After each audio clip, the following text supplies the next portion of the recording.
हाँ बेटा, अब टॉपिक है व्हीट स्टोन सेतु की संतुलन अवस्था का प्रतिबंध या व्हीट स्टोन सेतु की अवस्था का प्रतिबंध किरचॉफ के नियम के द्वारा।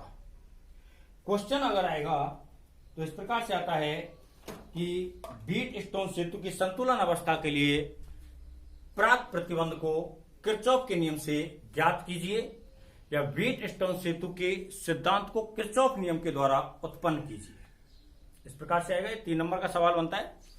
तो सबसे पहले व्हीट स्टोन सेतु हम पढ़ चुके हैं, मैं उसी व्हीट स्टोन सेतु की बात कर रहा हूं।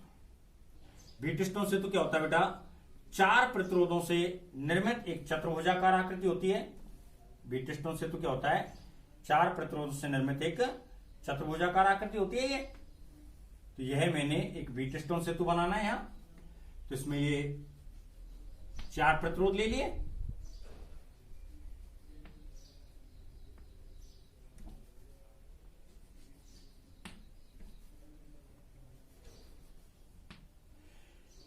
जो नाम था वो यही था, ABCD, नाम उसी प्रकार से था और बनावट उसी प्रकार की है। तो ABCD में A और C के मध्य में तो क्या जोड़ी थी अपन ने? बैटरी और कुंजी। बेटा A और C के मध्य में तो क्या जोड़ा था? बैटरी और कुंजी को। ये माइनस टर्मिनल था, ये प्लस था, ये 20 वोल्ट की बैटरी थी और ये कुंजी क्या थी? K। धारा प्रवाहित हुई तो AB शाखा में प्रवाहित धारा का मान क्या लिया था हमने? I1 और AD शाखा में प्रवाहित धारा का मान क्या लिया था? I2। B और D शाखा के मध्य में क्या जुड़ा हुआ था? धारामापी और कुंजी K1, ये जुड़े हुए थे।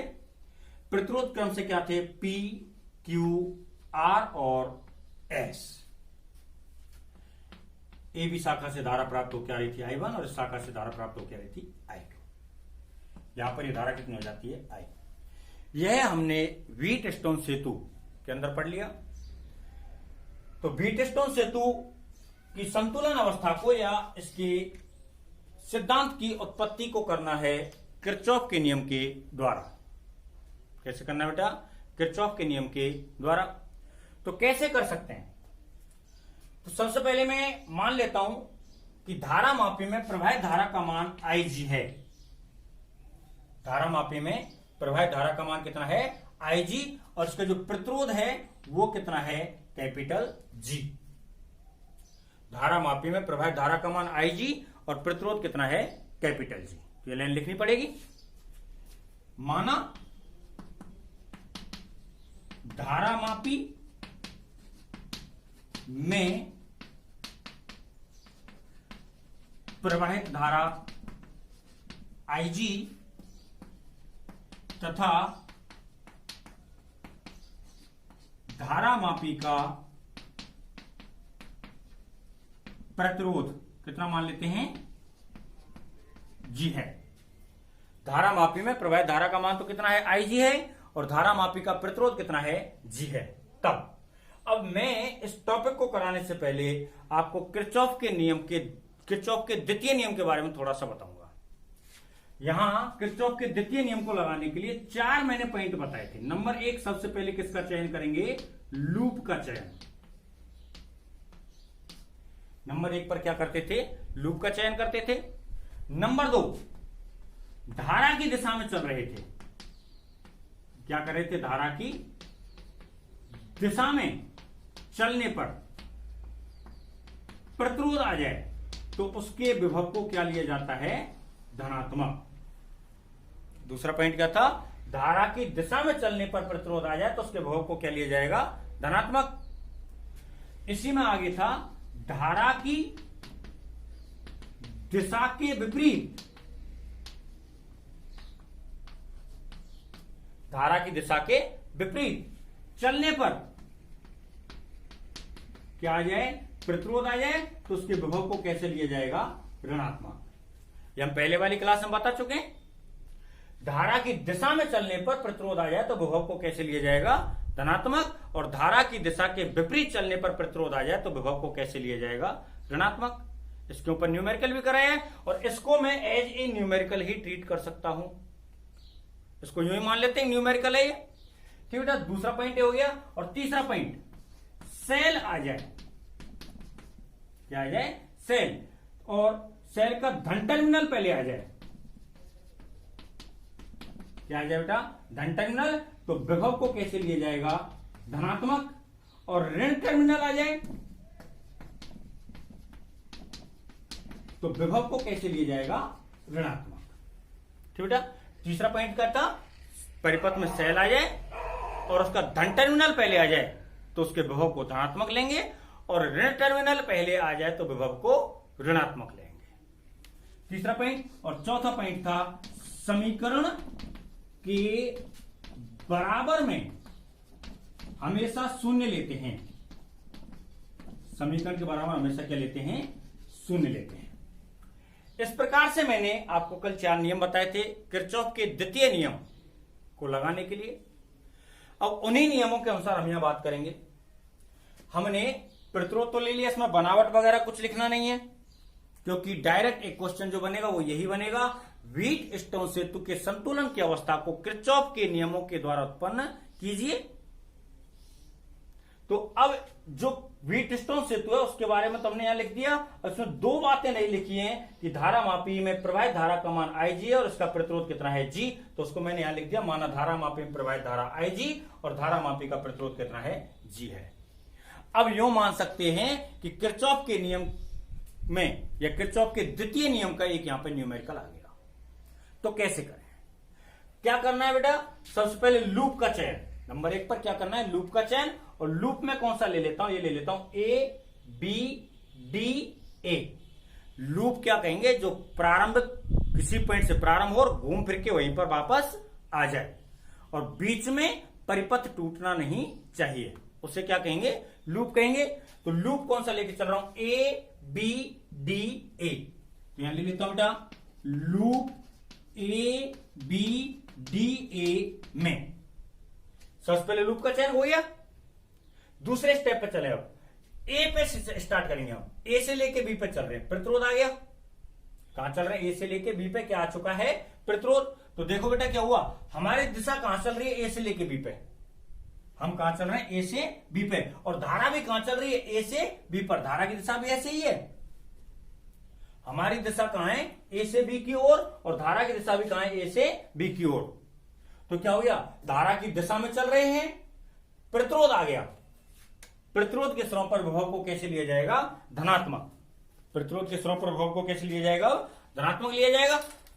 तो इस जगह पर विभव कितना आ रहा है, धारा कितनी प्रवाहित हो रही है, I1, और प्रतिरोध का मान कितना है, P। तो B बराबर क्या होता है बेटा, IR। B बराबर क्या होता है, IR। तो I के स्थान पर तो क्या हो जाएगा, I1, और R के स्थान पर क्या हो जाएगा, P।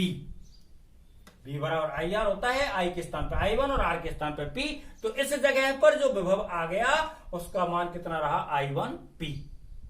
तो यह विभव धारा की दिशा में चल रहे हैं, तो कैसे लिया जाएगा, धनात्मक। कैसा लिया जाएगा, धनात्मक। तो सबसे पहले क्या आ गया, I1P। ए से लेके बी बिंदु पर आ गए, अब बी से कहां चल रहे हैं, डी पे, ऐसे नीचे, और धारा भी कहां चल रही है, बी से लेके डी पे। हम भी बी से लेके डी पे चल रहे हैं, और धारा भी बी से लेके डी पर आ रही है। तो हमारी दिशा और धारा की दिशा दोनों कैसे हो गए, वापस से एक दूसरे के समान। तो इसके प्रतिरोध को भी, बीडी शाखा के प्रतिरोध को भी कैसा लिया जाएगा, धनात्मक। इसका प्रतिरोध कितना है, धारा कितनी आ रही है बीडी शाखा में, धारा मापी में, IG, और इसका प्रतिरोध कितना है, G। तो I की जगह पर तो क्या हो जाएगा, IG, और जो प्रतिरोध R होता है उसकी जगह पर क्या हो जाएगा, कैपिटल G।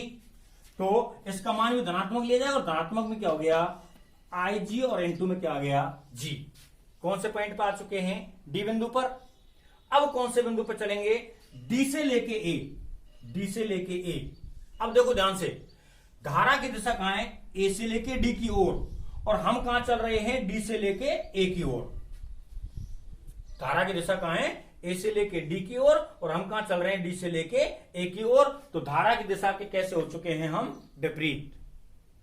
धारा की दिशा के कैसे हो चुके हैं, विपरीत। और विपरीत चलने पर प्रतिरोध आ जाए तो उसके विभव को कैसे लिया जाएगा, ऋणात्मक। तो यहां पर जो विभव आएगा उसको किस में लेंगे, माइनस में, माइनस में लेंगे। और कितना विभव आ रहा है, I2R। क्यों? धारा I1 है और प्रतिरोध R है, तो क्या हो गया बेटा I2R। और माना यहाँ पे ए बिंदु पहुंच चुके हैं और समीकरण के बराबर में क्या लेते हैं? 0। संतुलन की अवस्था में बात करके चल रहे हैं। संतुलन की अवस्था में IG का मान क्या हो जाता है? 0। संतुलन की अवस्था में IG का मान क्या हो गया? 0। तो ये IG इंटू में G का मान क्या हो जाएगा? 0। तो क्या बच गया? I1P और I2R। तो क्या हो गया बेटा? I1P माइनस I2R और बराबर में क्या हो गया? 0। I1P माइनस I2R बराबर क्या हो गया? 0। इसको कह देता हूं इक्वेशन नंबर 1। इसको समीकरण नंबर कौन सा कह देते हैं? 1। ठीक बेटा।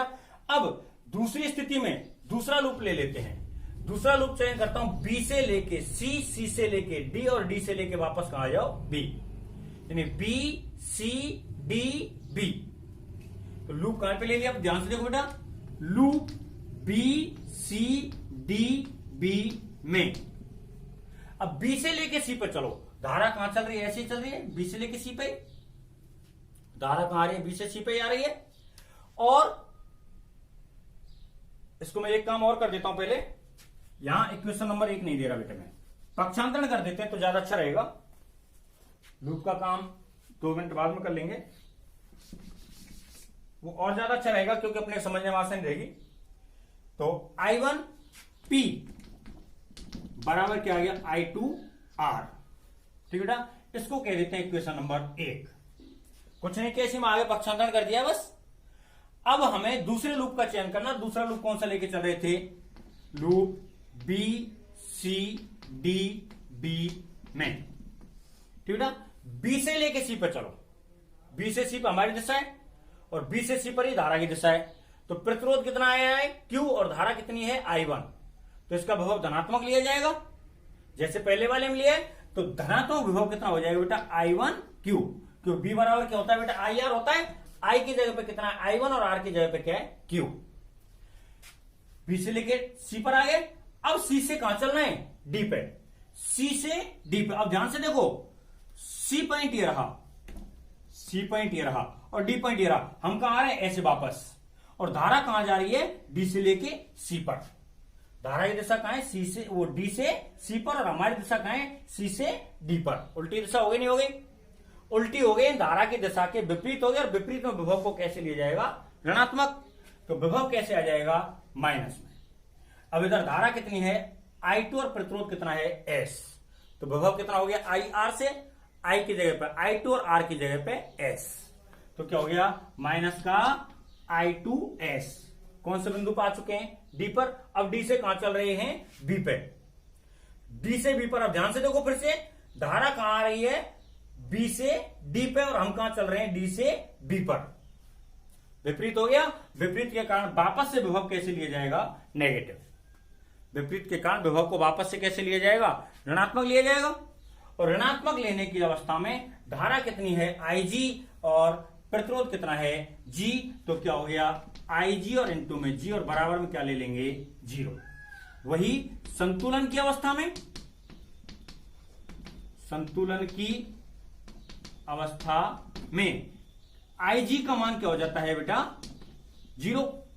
तो क्या हो गया? देखो, I1Q माइनस I2S बराबर में 0। पक्षांतरण कर दो, I1Q बराबर I2S, समीकरण नंबर 2।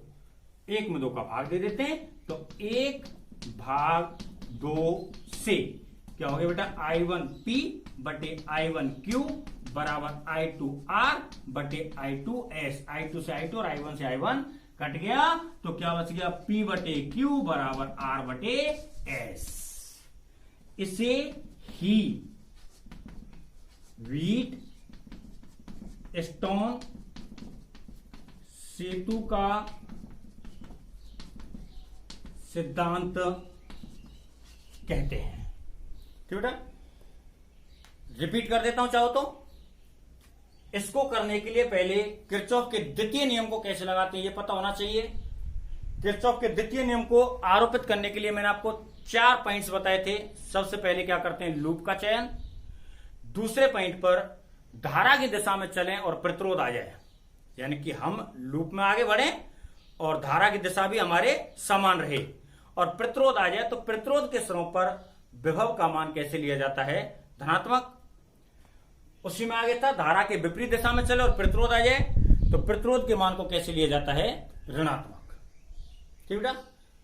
तीसरा पॉइंट था, मेरे अनुसार बता के चल रहा हूं मैं, बुकों में हो सकता है अलग अलग तरीके से या टीचर अलग अलग तरीके से इस बात को कह सकते हैं। वो ये है कि अगर बैटरी का प्लस टर्मिनल पहले आ जाए, लूप में चल रहे हैं, बैटरी जुड़ी आ गई, सेल जुड़ा आ गया और उसका प्लस टर्मिनल पहले आ गया, तो याद रखना विभव के मान को धनात्मक ले लो, और यदि माइनस टर्मिनल पहले आ जाता तो विभव के मान को ऋणात्मक ले लो। ठीक बेटा। ये कंडीशन कब होती है, जब समीकरण के लास्ट में बराबर में आरएचएस पार्ट में हमेशा शून्य लिखना पड़े, तब। तो चौथा पॉइंट ये था, समीकरण के बराबर में शून्य लेते हैं। अब व्हीटस्टोन सेतु के संतुलन की अवस्था की गणना करनी है, तो व्हीटस्टोन सेतु जो हम पढ़ चुके वो हमने यहां बना दिया। यहां इस शाखा में धारा प्रवाहित नहीं हो रही थी शून्य विक्षेप की स्थिति में, तो हम क्या कर रहे हैं, प्रवाहित धारा को IG मान लेते हैं और इसकी धारा मापी के प्रतिरोध को कैपिटल G मान लेते हैं। प्रवाहित धारा को क्या मान लेते हैं, IG, और प्रतिरोध को क्या मान लेते हैं, कैपिटल G।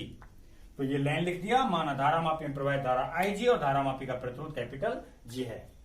तो अब हमें क्या करना है, किरचॉफ के द्वितीय नियम को लगाना है। द्वितीय नियम को लगाने के लिए सबसे पहले क्या लेना पड़ेगा, लूप। एक बात और बता दूं, चाहे आप लूप पहले इसको ले लो, चाहे आप लूप पहले इसको ले लो, चाहे और कोई लूप आप इसमें सेलेक्ट करना चाहो तो कर लो, कोई आपत्ति नहीं है। ठीक बेटा। तो हमने ABCD लिया, ए से लेके बी पर हम चल रहे थे, हमारी दिशा और धारा की दिशा समान थी, तो यहां PI1P जो विभव आ रहा था उसे धनात्मक ले लिया।